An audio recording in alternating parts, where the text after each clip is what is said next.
अस्सलाम वालेकुम, मैं तुहाडा अपना होस्ट डॉक्टर मोहम्मद इरफान मलिक ते तुसां वेखदे पियो मेरा यूट्यूब चैनल पंजाबी टाइगर लोग ते साडे इस चैनल ते स्पैशल नित नवे तो नवे तोड़े रिकॉर्ड होंदे न तुसां वीरां तुसां बिरावां और तुसां दोस्तां दी स्पैशल और खास किस्म दी फरमाइशां ते अज सानू जनाब स्पैशल वियतनाम तो फरमाइश कीती है जनाब साडे वीर साडे बिरा जनाब मलिक मोहम्मद वकास विक्की साहब बहमरा जनाब बिल्ला डोन साहब ते नाल ही स्पैशल फरमाइश हुई है पाकिस्तान तो ईद के हवाले नाल जनाब साडे वीर साडे बिरा साडे स्पैशल जे वीर जनाब सरदार मलिक कैसर नुमान दथोका साहब पाकिस्तान बहमरा जनाब सिकंदर जावेद साहब पाकिस्तान उन्होंने स्पैशल और खास किस्म की फरमाइशां ते चंद कीमती दौड़े बहिक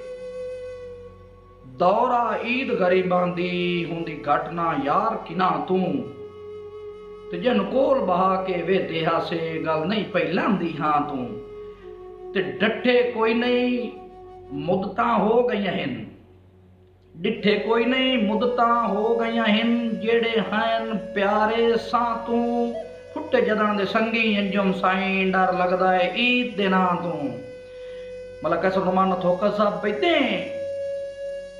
ईद ते कहंदियां खुशियां नू जेड़ा लावे भाव कातिल है